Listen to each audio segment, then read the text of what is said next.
There are no forests on Earth.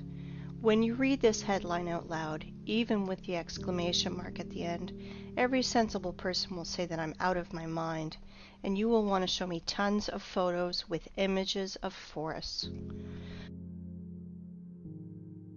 I want you to believe that this is another trick. They make us think that this is a forest, when you actually are looking at 30-meter bushes. This is total bullshit and nonsense, you will say to me. Of course we know what forests look like, because we've all walked in them.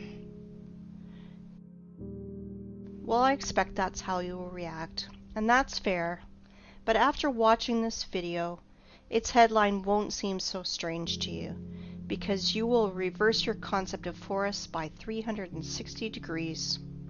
And now, first things first. We will begin with a well-known picture.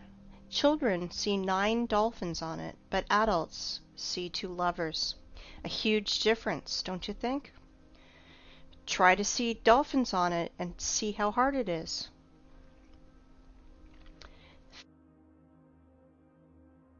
Feminine fruities just won't transform into dolphins for most adults. And that's funny because it's the opposite for kids. There is only one picture, but we see it completely differently. What is more, children and adults can't exchange perceptions. Why is this the case? It is simple. Eyes see the way the Matrix ordered them to, but that's not the way the real world looks. Our eyes become traitors over time. We were blinded while in childhood. The outward world is quite different. We see things through a prism of habit and experience. And this prism distorts everything completely. At 30 years of age, this prism works to protect your mind. And at 40, you could go crazy without this prism. Do you think I'm exaggerating? Look at this photo. I'm claiming that it is from a mesa that was formed from a magmatic melt from the Earth's depths about 200 million years ago. You think I'm out of my mind? Maybe you're out of your mind. You will understand soon. We'll come back to this plot of grass later. For now, remember how we bumped into this old stump. Sometimes humans even try to take photos trying to hug the unhuggable trunk of a tree. But really, think about it. Old trees are a rarity. They are all registered, they are tracked, and are being kept in reserves, like memorials of nature. There is an uproar on the internet about forests. Why all forests in the earth, even in Siberia, are not older than 200 years old? Where are all the giants? It is right that the people are in an uproar about it, but I want to look at the problem from another angle, from the side of the Earth's poles. The thing is that even Soviet biologists found strangeness in the poles, and unnatural amounts of water kept in the ice and snow, and there's an unnatural percentage of carbon dioxide in the world's oceans. This abnormal concentration tells us exactly about a worldwide fire of the past. Using simple math, those scientists come to the conclusion that those fires carried away 99% of the Earth's biosphere.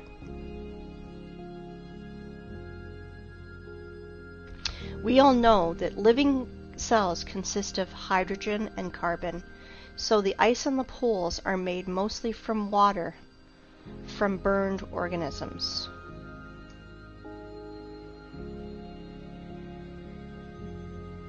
And now, think about this number, 99%. It means that everything that now grows, crawls, flies, swims, and runs on the earth is 20,000 times less in volume than before this catastrophe. 20,000 times. To imagine this, look at this picture. This piece of bread is humans, plants, animals. Just this pathetic small piece of bread on this large transport truck represents Earth's biosphere before those times. I hope you understand that today's myth of overpopulation is just pure hoax and nonsense. 100%. But here's the problem.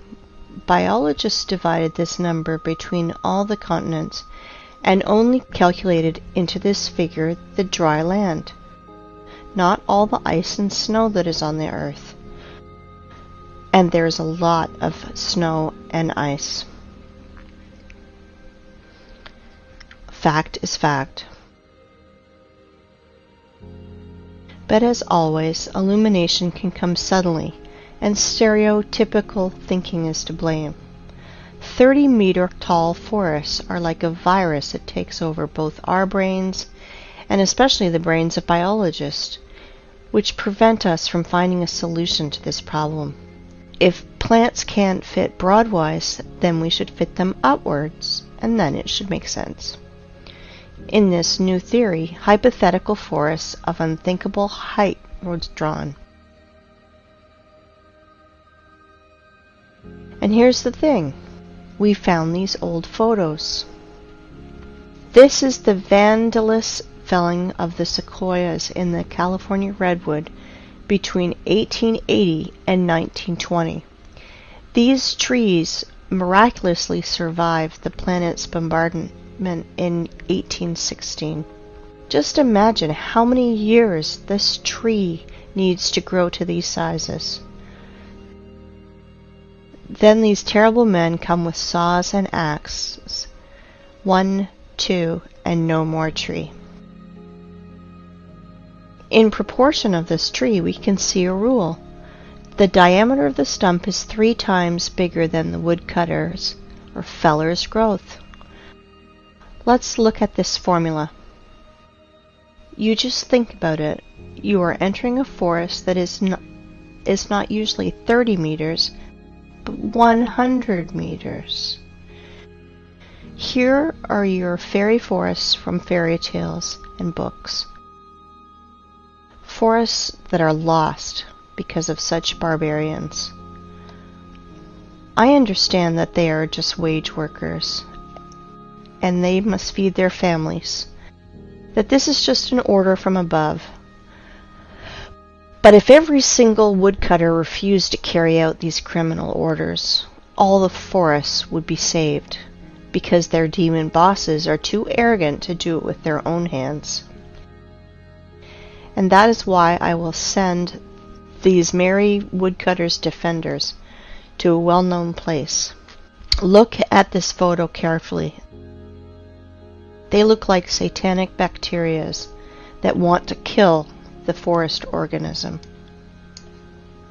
For those who think that trees were killed just because of wood materials, I want to dispel your claims.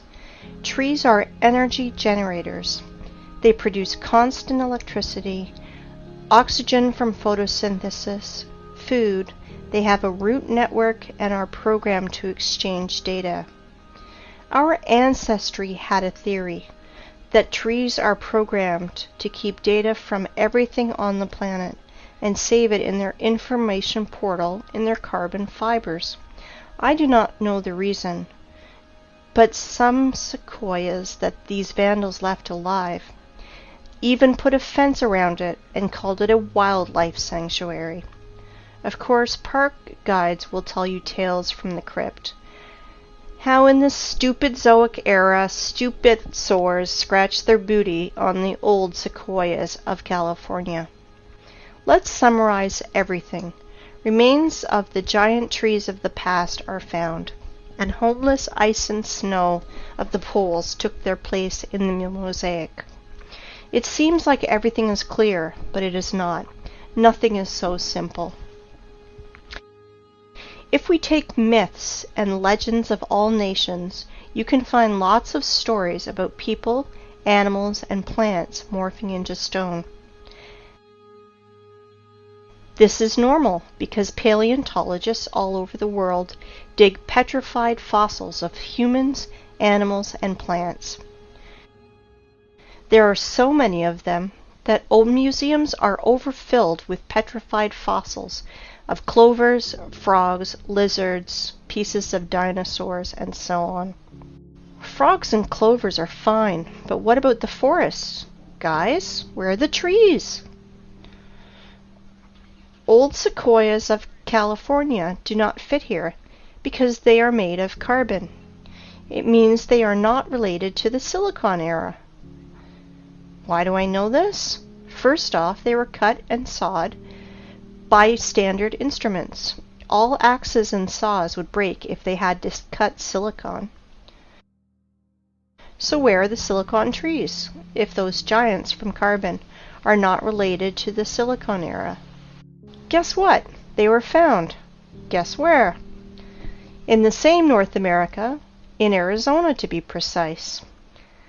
Ah, this zone of the Aryans. There are so many things going on there. The giant quarry that is now called the Grand Canyon. Like one person under the nickname Wake Up Human said, it is an apogee of the cynicism to name Quarry Waste as a national park. It is not a national park. It is just a quarry. And think what the ancient Russian word's root kolo is doing in the opposite part of the world. And the root ra, I won't even mention. Here is the city of Aryans, from which left only the vortex that made Hooligan meteorite 50,000 years ago. That's how Wikipedia is telling us this total bullshit. Oh, and by the way, here are our silicon trees. I wanted to introduce to you the museum under the open sky. Petrified trees here are just scattered in the desert and also fenced. Everyone today can visit this circus called Petrified Forest National Park. In this park, petrified fossils are not common. They are unique. If turtles and frogs were petrified in pale gray boulders, then this trees morphed into semi-precious stones.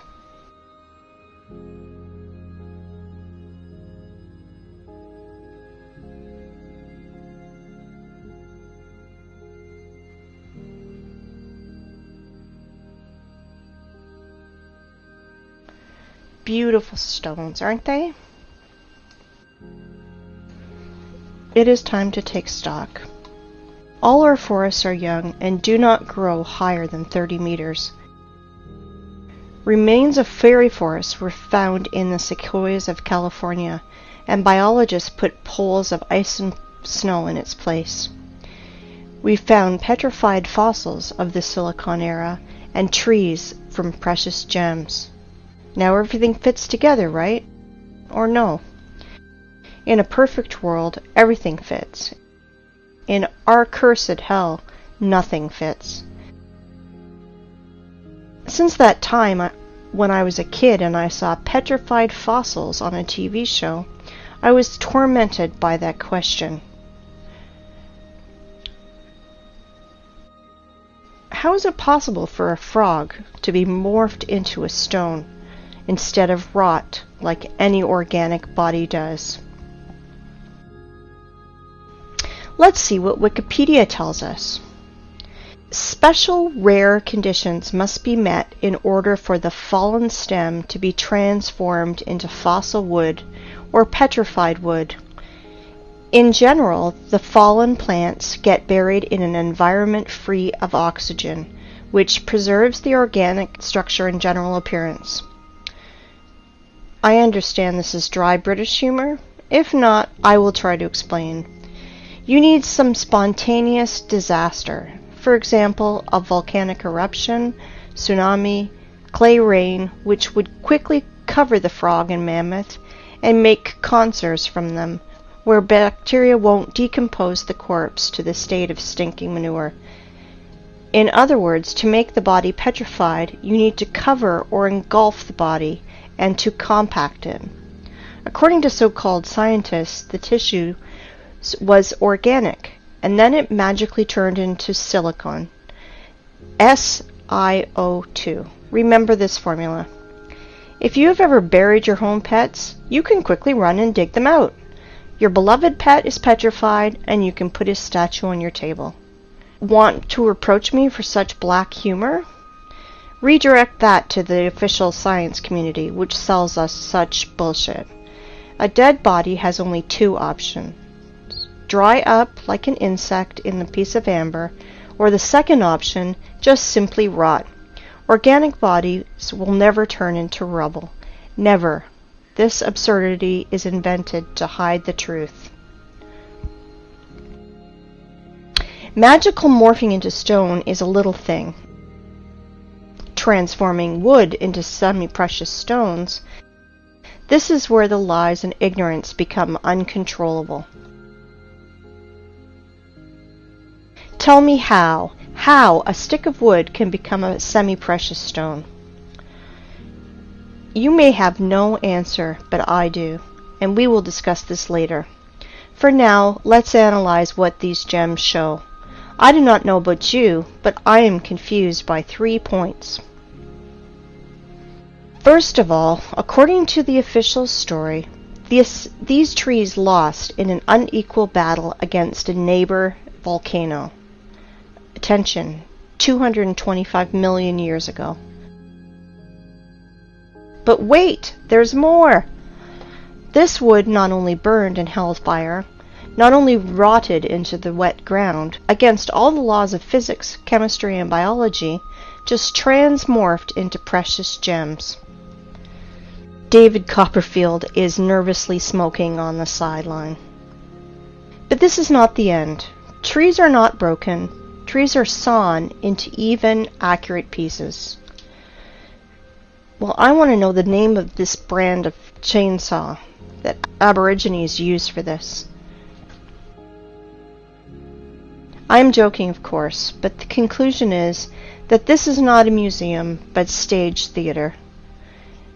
These trees were sawn and brought here by someone. You know, only a true fool would believe in the magical transformation of wood into precious stones and gems. Here's another question. For what purpose did they make this circus with all these scattered pieces of silicon life form? And did you pay attention to how small these silicon trees are? They are incomparable, even with the sequoias of California. But this one is simple. They are not trees. They are trees' branches, giant silicon trees. And these trees were so big that American sequoias near them look like sticks near the baobab. And while tourists are freaking out over these precious gems, no one is paying attention to the background, because everything is hidden in plain sight. To understand what I'm talking about, let's return to our favorite plot of grass. And I want to ask you, what do you see? A tree stump in the daisies? But I continue. This is mesa that was formed from the magnetic melt from the Earth's depths about 200 million years ago. Do not believe me? And now? Let me introduce to you, this is Devil's Tower, mesa, or so-called laccolith, that was formed from a magnetic melt from the Earth's depths about 200 million years ago. At least that's what Wikipedia tells us. And billions of people believe that this is mesa, laccolith, or a mountain. Really? Let's come closer to our tree stump to look at his fantastically inexplicable columns. Let's look in the Wikipedia ones again. Igneous rock is formed through the cooling and solidification of magma or lava.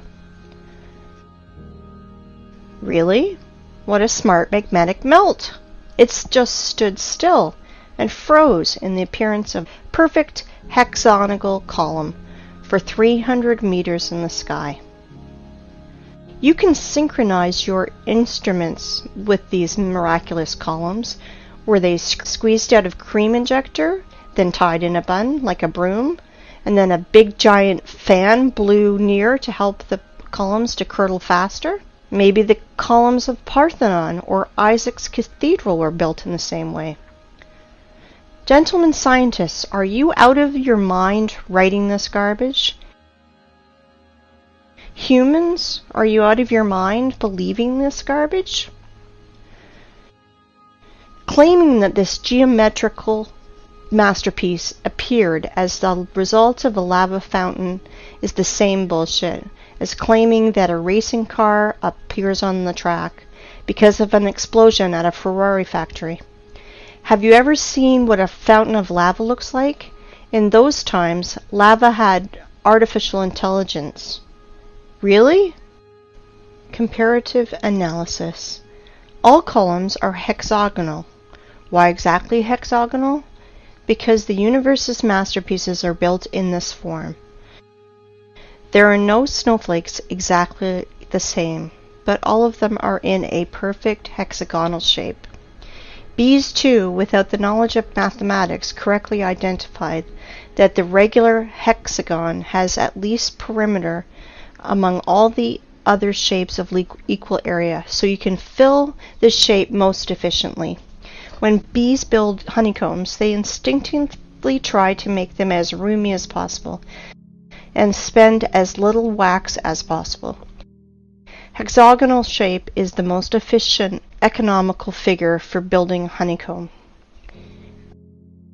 Blind sheep cannot understand that our universe is fractal. That is why there is no difference in what scale you study it, in the scale of a mountain or the scale of a tree that everyone has outside their window. And now let's open a botany textbook. Let's find the structure of any plant and let's compare it with our giant stump. We won't go deep into this. We only want facts that fall into our hands from the stump's photos. So it will be useless to try to argue against those facts.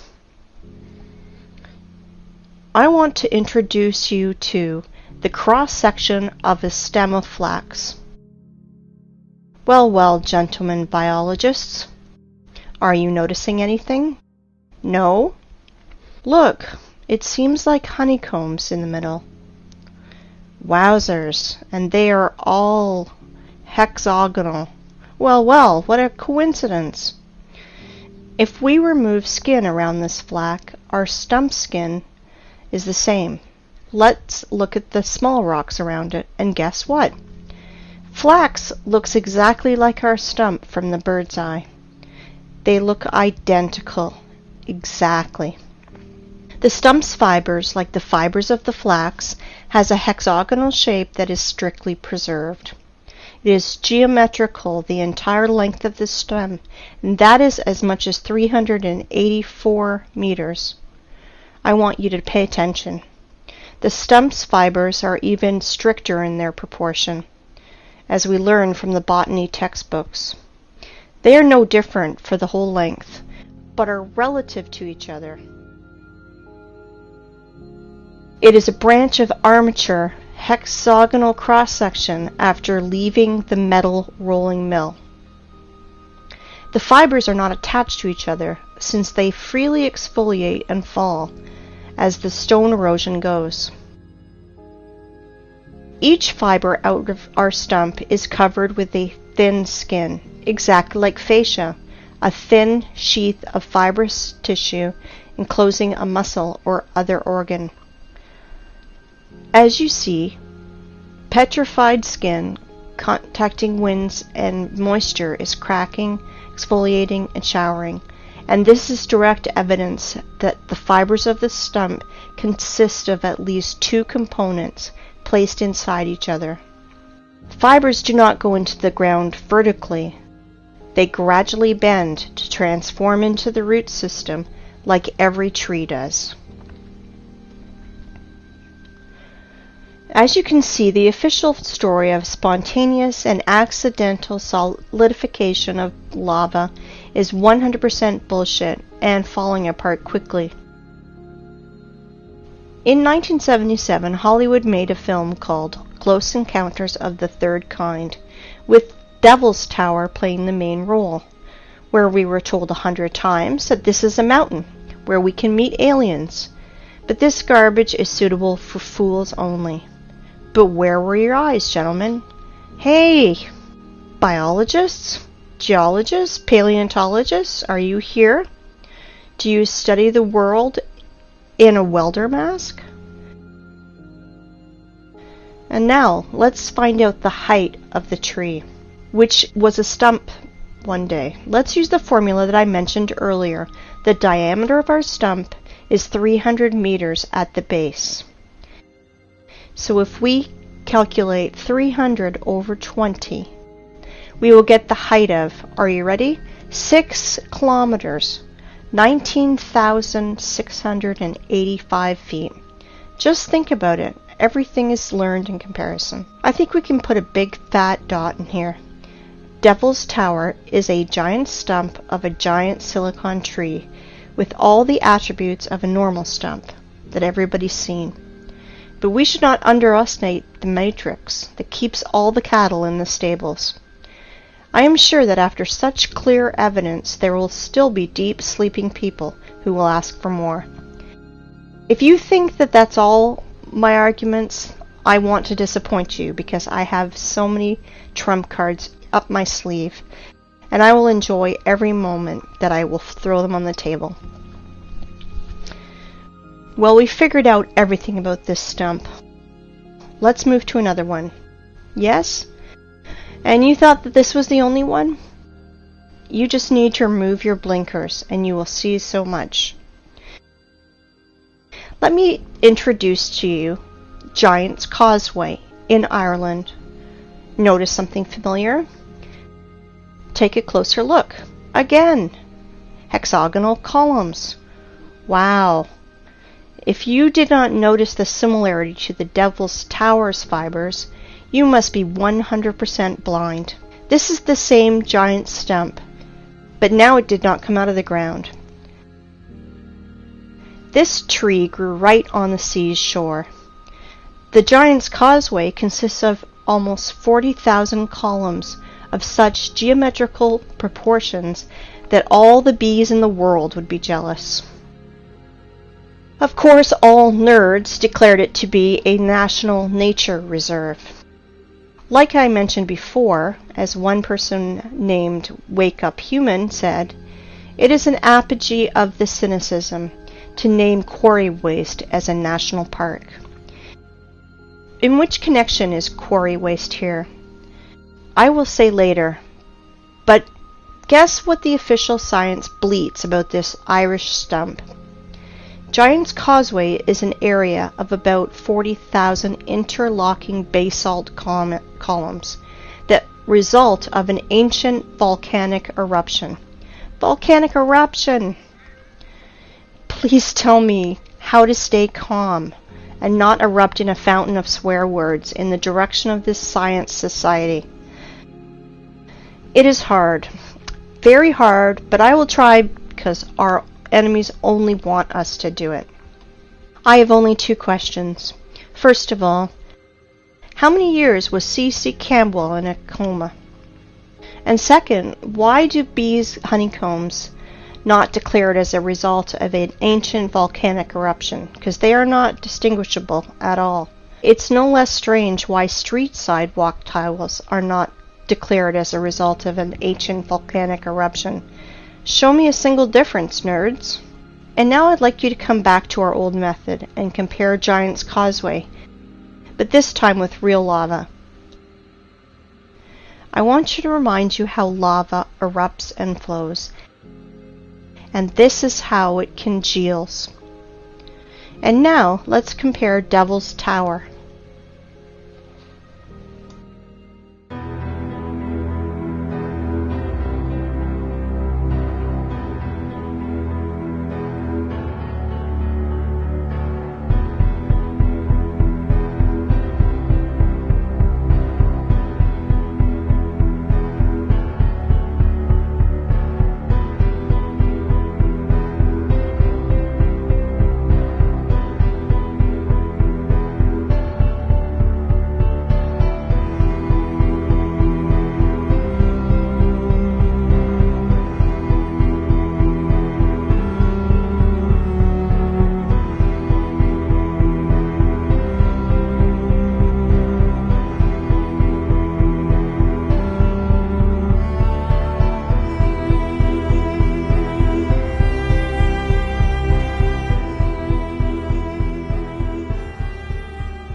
And now let's compare with Devil's Tower with Giant's Causeway.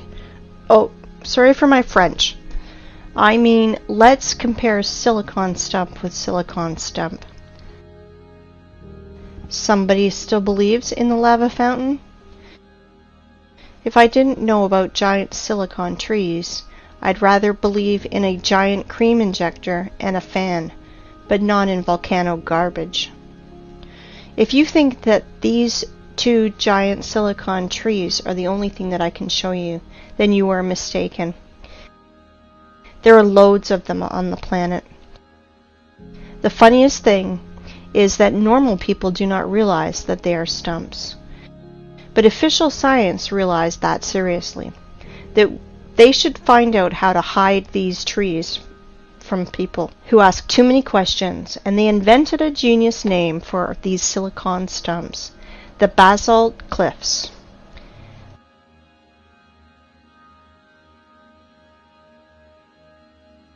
I want you to pay attention to these two pictures, where fibers hang from the ceiling. How can volcanic version explain that? Lava was dripping, but its drops did not fall to the ground. The drops stuck by their hexagonal honeycombs to the major neighbor drops, which somehow reached the ground. Look at this picture. Just an everyday photo with this girl. It's good. But the only thing she does not realize is that she's sitting near the stump of a silicon tree. All artifacts are in plain sight, but the prism of the matrix do not allow us to see 9 dolphins. There are tons of silicon stumps in the network. You can research this topic yourself. Google will help you. Let's move forward. I want to introduce to you one more hexagonal miracle of the Earth that is of silicon nature. I want to introduce you to the biggest salt lake in the world, Salar de Uyuni in Bolivia. As you can see, not everything is so simple as it is written in textbooks and shown on the Discovery Channel. Our tradition wanted to show you what Wikipedia is telling us about these hexagons. But the fibers of silicon stumps, Wikipedia is changing it a bit. About the hexagonal structure of South American Lake, it is keeping silent, like a fish, like there's none of them. But they are there, absolutely there. You won't believe it, but Wikipedia is not the only thing that's silent. After hours of research, I found nothing about this hexagonal structure. And only in one place I found a single phrase, like, "Look, how interesting this dried and cracked salt." And then I fell into a stupor. First of all, under the blazing sun's rays, every surface cracks like this. But not in hexagonal shape, like honeycombs. Secondly, cracks are deepenings between the fragments of surface, but I see elevations. And this is opposite to the cracks. It looks more like fiber fascia, like the silicon stumps one. And the third thing, why is all the salt surface in exactly a hexagonal shape? If the official story is not a sensible explanation, let me tell you my opinion. As Wake Up Human says, there are no salt lakes, just sludge settling tanks. I agree with him, but this is not the case. And here's why. I think that you've already realized that honeycomb's hexagonal shape is an attribute that belongs exclusively to living organisms. Either is the possession of a queen bee, snowflake structure, or plant's fiber. As we see with our own eyes, Salar do Uyuni is not just a giant layer of salt.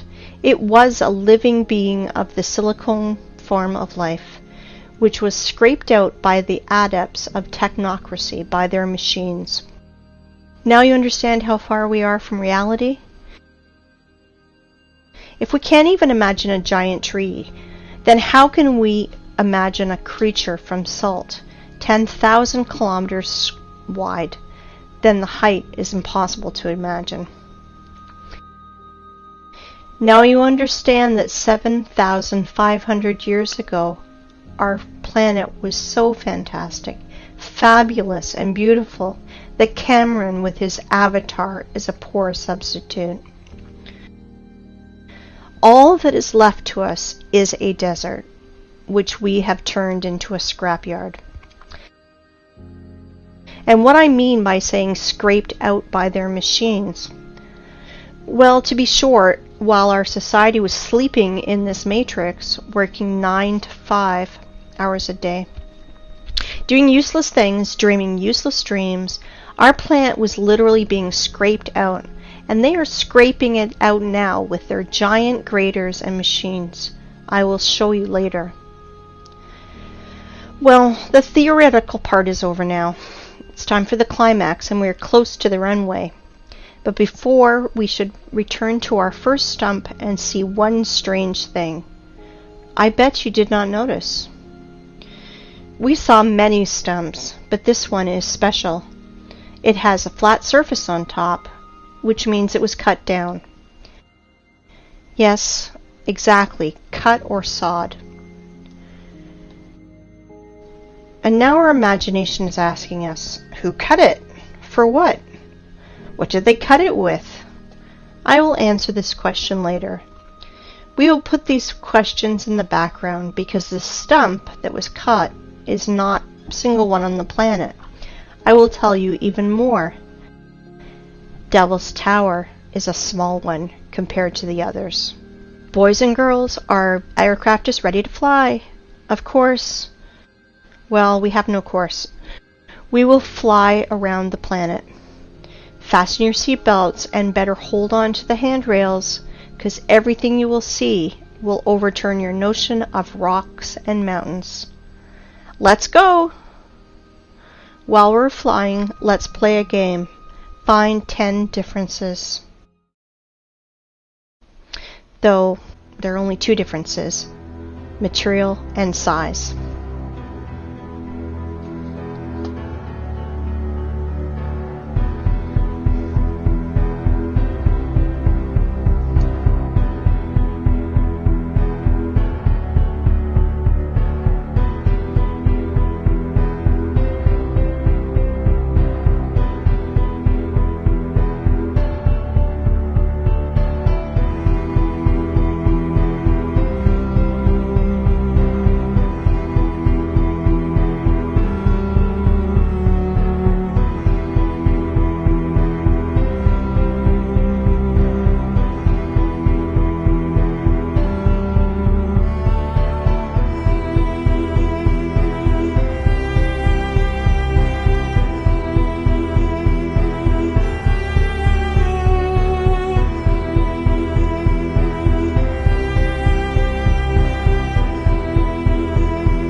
These stumps are sticking out everywhere on the whole planet.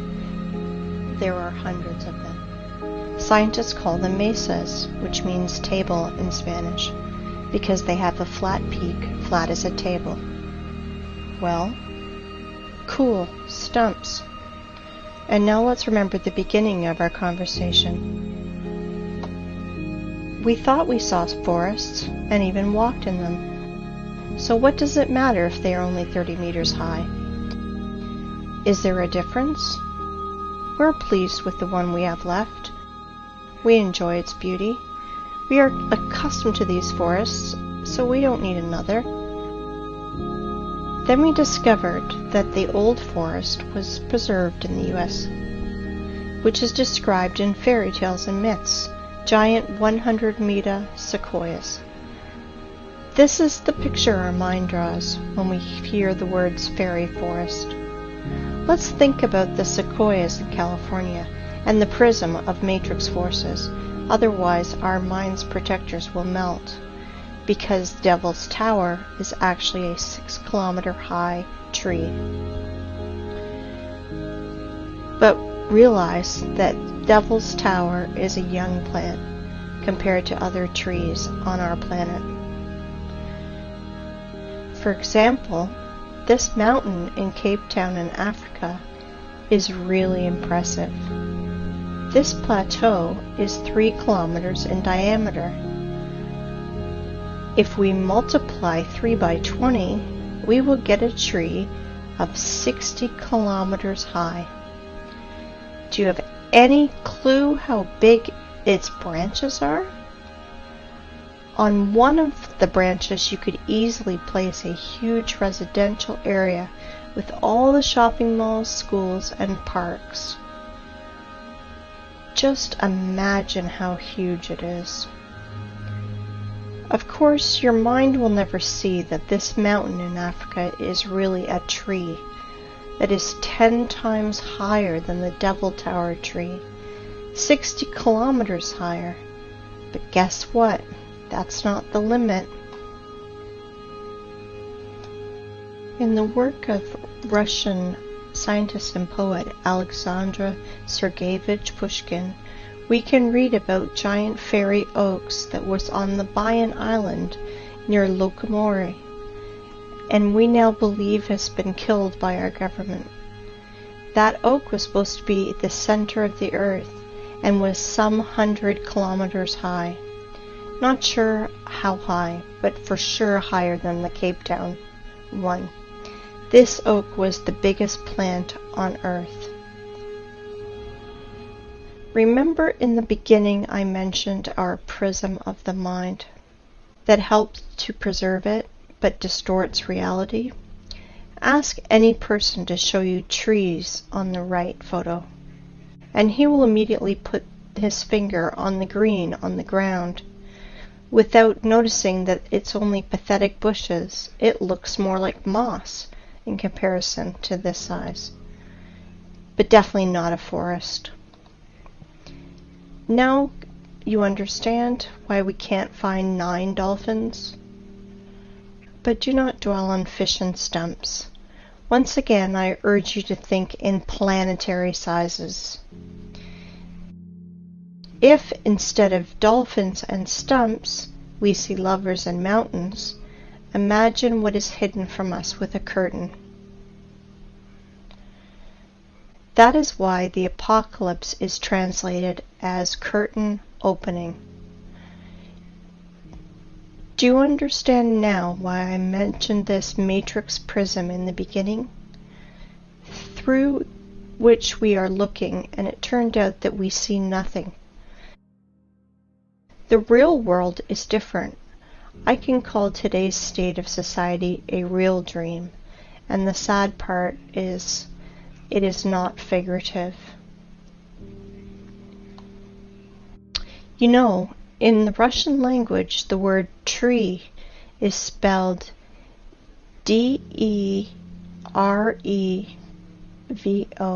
de-re-vo.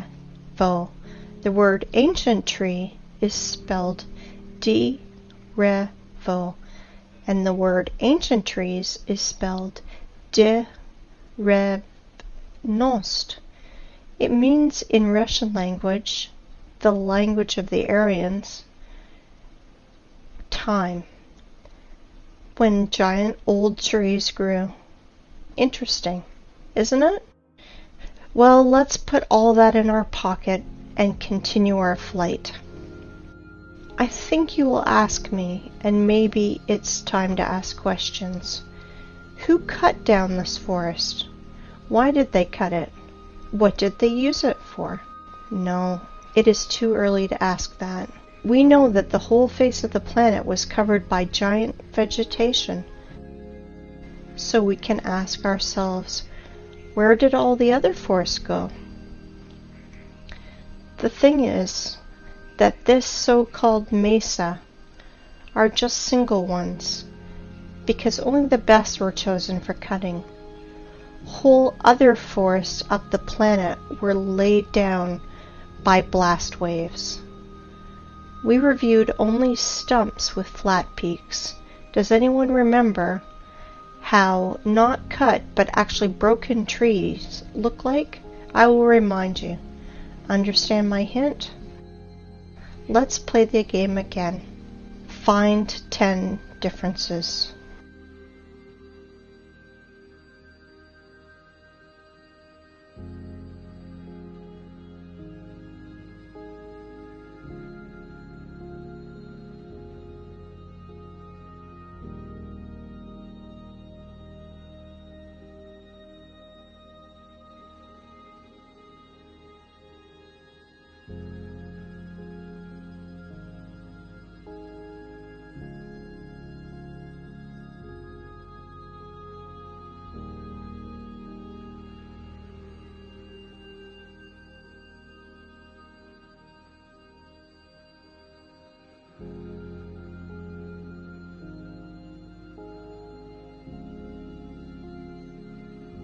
I think you understood the meaning of my words. So I want you to look at the highest stumps of our planet. They were mined like a quarry and were broke by blasts. For example, the tree Everest.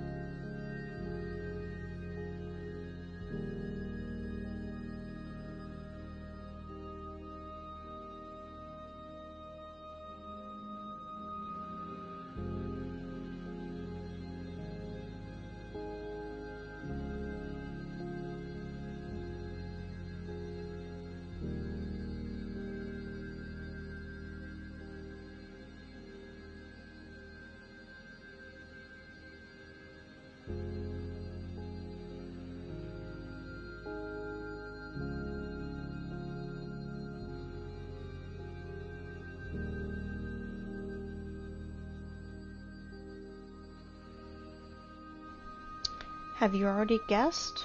There are no such things as rocks on our planet. They are all just pieces of broken stumps. You can look at millions of photos, but the only thing that you will find is corpses of our true environment. How official science explains our origin of rocks, I think you guessed too. Now you understand why we are so charmed by rock, why are all elite properties placed between rocks, why the most clean materials for construction are pieces of rock. Because even if they are dead, they still emit powerful energy for us, mortal carbon human beings. Stone is a bridge between silicon and carbon life forms.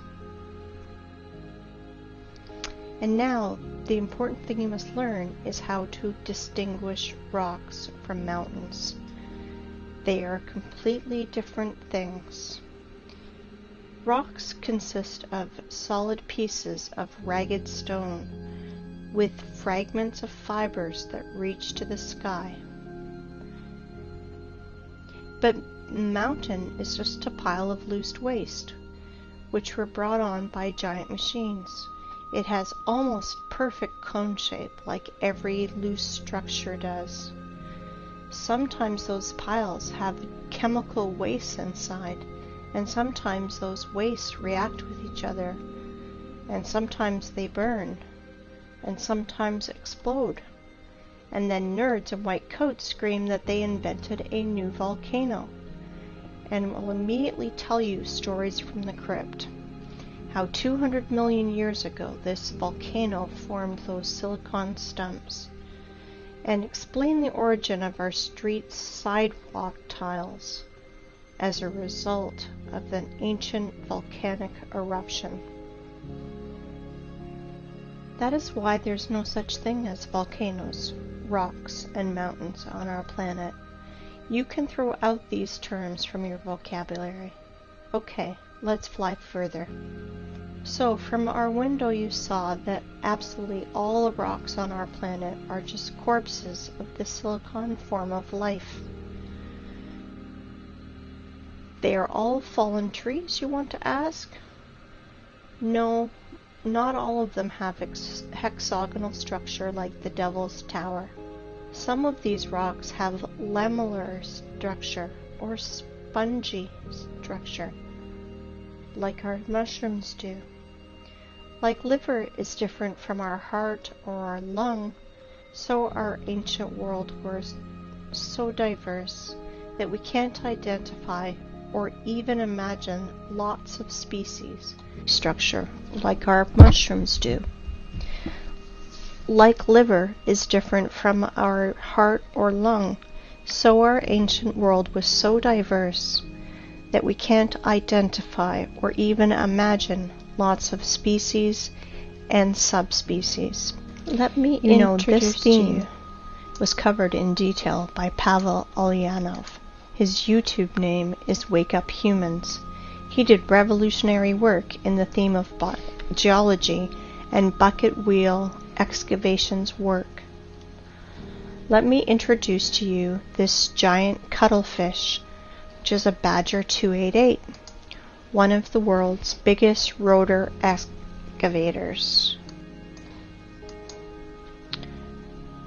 And this is how those machines work.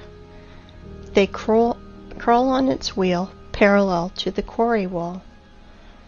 Giant wheels with ladles scratch at rock and ground, leaving concave wall.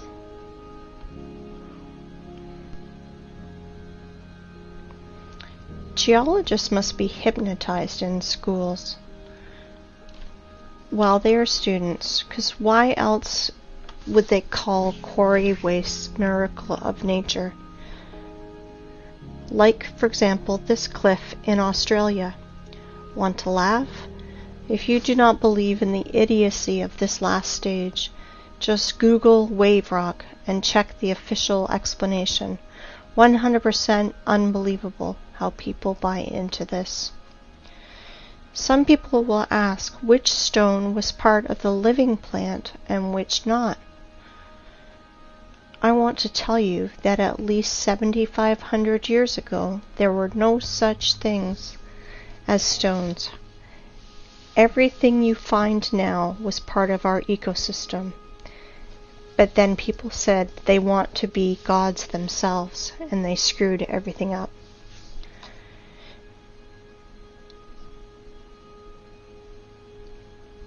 I want to ask you, open your minds.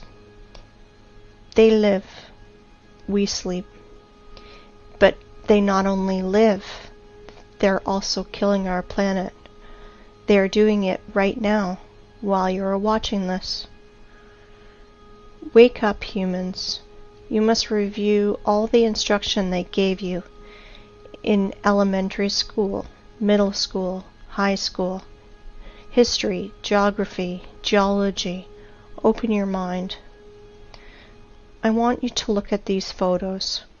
Today we have lots of artifacts which we can't repeat because of certain conditions as the lack of technology, lack of equipment, or specialists, and which are evidence that our civilization is 200 years ago, and before that compared to us was way more developed, and today's society are just kids in the sandbox. Here are some examples. Babalovo Bath, 1784 to 1820. Here is what this man that was near it tells us. Sorry for my language, but they are telling us absolute bullshit. That somehow the master made it for 7 years and polished it every day like Papa Carlo. Absolute bullshit. With all my responsibility as a lathe man of 5th level, I declare that this is machine precision.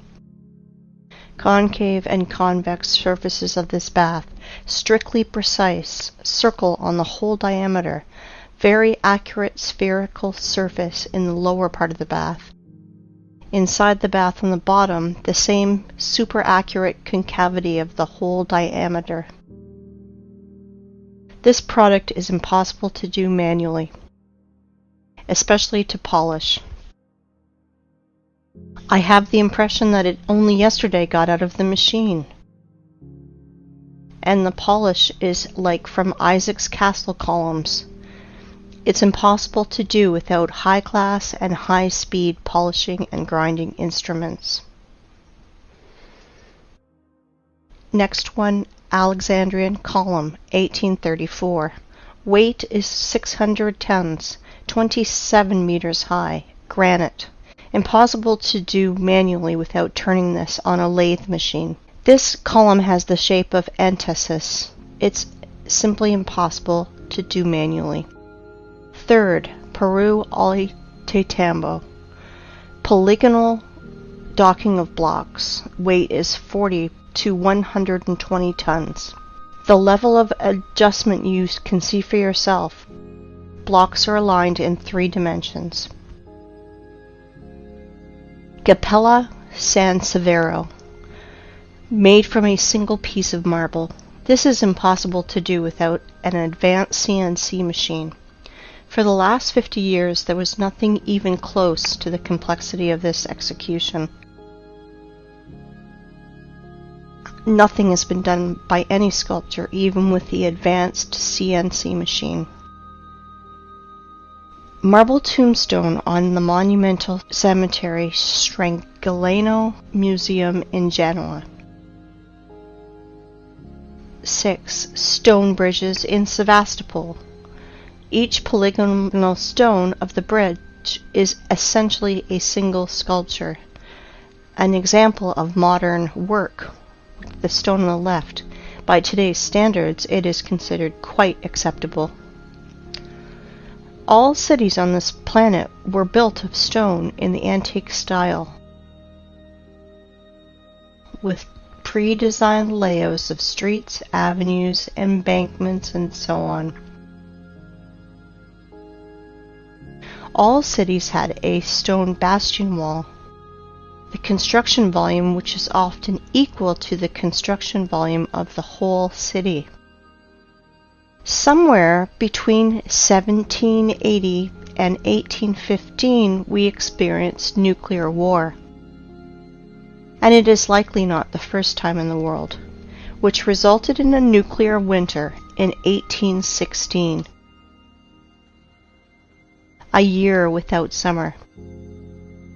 The Anglo-Saxons called it 1800 and froze to death. Here are some screenshots from Google Earth. Photos of nuclear craters in the territories such as Belarus. Such craters are easy to find. White traces around craters are broken limestone, the basic material of that time. To visualize the damage, search in Google Roger Fenton Crimea or James Robertson Crimea and see the pictures, and you will see the photos of these first war photographers that were sent to Crimea in 1853 after the nuclear war to take pictures of the siege of Sevastopol. Compare vegetation then and today. This is an example of a photo of Sevastopol by Fenton. Until the 18th century, houses were built entirely of limestone. for cutting were used advanced machines to make perfect parallelepipeds. Here are some photos of a house in Crimea. All houses in all cities of old USSR are covered in clay for 3 or 4 meters. All houses that are deep in the ground for 3 to 4 meters and have such good quality. It takes 200 years, and during the Soviet era, such masonry of limestone is considered to be very good. This is Eski Kermen. Illiterate guides will tell you that this is one of the cave cities of Crimea, where people lived. And when I asked about this track, I was told that this track was done by cartwheels of local nobility. And this is another so-called cave city of Crimea. And this is a modern quarry where limestone is mined. This photo is made before the revolution of 1917. You can see that from the limestone is accurately cut segments, the bottom of which runs the railway and where a house stands. And now a very important photo of Inkerman Quarry, the name Champani, made in 1890. You can clearly see cut passageways through the hill, 100 meters in width and 80 meters high. Under the vertical wall we can see small pieces of limestone and limestone crumb that fell off because of working saw machining. In the cut holes we can clearly see houses. Some of these holes are beginning of catacombs, some of which extend for hundreds of kilometers. They conducted a large-scale underground mining of limestone. In the days of the Second World War, in the catacombs were hospitals, warehouses, headquarters, and trucks freely drove in and out of these catacombs. By the way, there are ancient catacombs in any city of the world. Near Odessa, there is a catacomb that is 2,500 kilometers long. Everything they tell us, rocks, canyons, ravines, cliffs, are just nothing more than quarry wastes. And there are very old quarries over there, and many fresh ones. This is a white rock in Belogorsk, near Crimea. It is a limestone quarry. The wall was formed as a result of the cut slope of the hill. Want to see more? Look at this passage from which a huge mass of limestone was taken. They lied to you. And guess what they call it? They call it the Valley, a beautiful wonder of earth. Check this out. This is an old photo from the 19th century. The mound of the vertical walls of limestone chips are not yet overgrown with vegetation. This is an old painting from the year 1855. We can see ancient giant quarry wastes in the background. Are you impressed by the scale of mining in just little Crimea? I want to tell you more. There is no cubic meter of land, probably 100 meters deep over the entire earth, which would not have been in its time mined, milled, masticated, and discarded. It is not a planet, but a giant quarry waste pit, where in the most violent and barbaric way the entire periodic table of Mendeleev is extracted. And now, look at these photos and pay attention to the tiered structure of the quarries and mines. The rotor excavated tiered cuts are massive. It is a formed structure with right angles when viewed from above.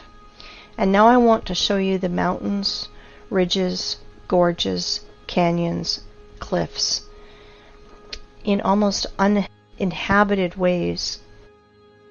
Often they are named by the people who discovered them.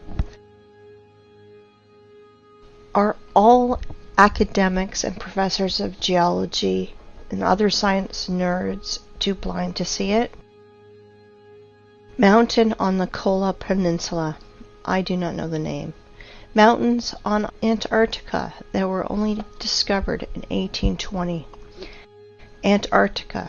Here are even the traces of the heavy machines and equipment. Greenland.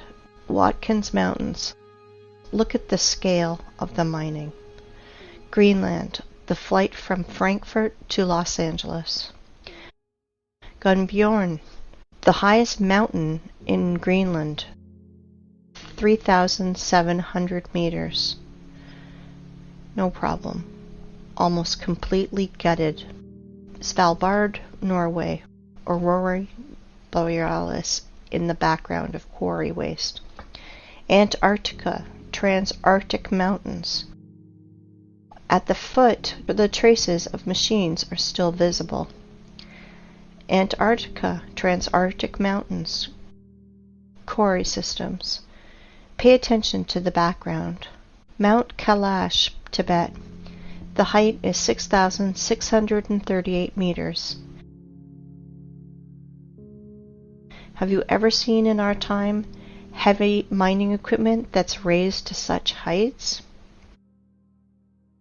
Goblin Valley State Park, Utah, USA. Gloss Mountain State Park, Oklahoma, USA. Grand Canyon, Arizona, USA. It's just a giant quarry, waste, gutted territory.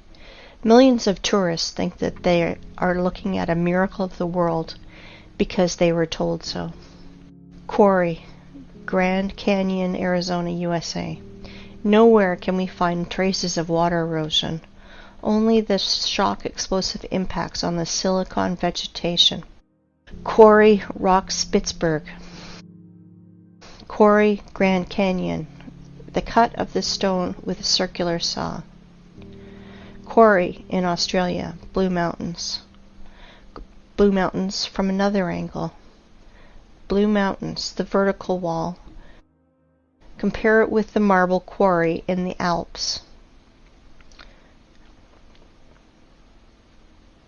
Marble mining in the Alps. Giant quarry. Do not know where. This photo is offered as wallpaper on your desktop across the internet. Caprock Canyons State Park, Texas. Again, a national park created from exhausted quarry wastes in the USA. In some quarry wastes where there is a lot of moisture, people do farming. Banao rice terraces. Again, Banao rice terraces. And this is Canyon de Chelly Nation Monument, USA. The saws apparently did tunneling. The so-called Painted Hills in Oregon. Mountains Ravine, South Africa. Orange River and Mountains. Timna National Park in Israel, just a quarry. Quarry, Green Canyon in China. Flooded quarry, Charak Reservoir in Uzbekistan. Flooded quarry, another angle. As you can see, there are no natural rocks, mountains, cliffs, and gorges on this planet. You know, while people argue on the internet how flat the earth is, like a pancake, or maybe a little concave, our masters are literally devouring our home and turning into a desert and a scrapyard. Guess what? It appears there are quarries on our planet the size of several countries. For example, in Tajikistan, Afghanistan, Uzbekistan, Turkmenistan, Kazakhstan, and Iran, there is almost no soil in these parts of the country, because 100-meter layer of soil and all living things on it was removed. It looks like the Ural Sea and the Caspian Sea are just giant flooded quarries. Yes, all areas in the world that is painted yellow on Google Maps are the bottom of quarry wastes. Uzgurt Plateau. In the middle of the picture is a group of cars. If you fill this quarry with a layer of water 1,500 meters high, you will get an analogy of the Sea of Azov. And this is the Sea of Azov, flooded old quarry. The bottom is as smooth as a table on which rotor excavators rolled. The maximum depth is 15 meters. Perhaps thorium was mined here. The edge of the Karakum Desert, the area of which is 350,000 kilometers squared. The impression is that planetary reapers worked here. In reality, Kori, for the rest of the population, Canyon Yangakala, the wonder of the world, in Turkmenistan. In reality, Kori, for the population, Plateau Tozber, Kazakhstan. USA Monument Valley, USA. Previously, this area was several hundred meters high, up to the stumps of the silicon trees in the background. Same Monument Valley, USA. Namibia. The desert is the bottom of a quarry. Egypt. The top layer is scraped out with soil and all living things on it, also burnt by nuclear blast. Most part of Australia is cut and scraped almost completely. No soil, only red desert left. Australia, Nigeria, desert. The conclusion is deserts are 100% artificial. They emerged as a result of long-term mining activities. Even more, you can easily safely replace the words canyons, gorges, rocks, ravines, plateaus, mountain lake, and just simple lake in your vocabulary to the words quarry, mine, flooded quarry, flooded mine. Krivobor in Russia. Krivobor in a different angle. In the middle of this island, overgrown with bushes, stood a rotary excavator. Kruitvann in Switzerland, obviously the work of a rotary excavator. Siberia, Anabari Quarry. And now look at this. This is pile of waste rock in Donbass. The height sometimes reaches 300 meters. Inside them are chemical reactions. They burn, and sometimes they even explode when they accumulate excess pressure, and more. Let me introduce to you this pile of waste called Vesuvius in Italy. 1,281 meters high. But science nerds will tell you that this is a volcano because it is burning, even once it exploded. What a story. How people buy into it is beyond me. And now let's look at the biggest pile of waste, called terracons or volcanoes.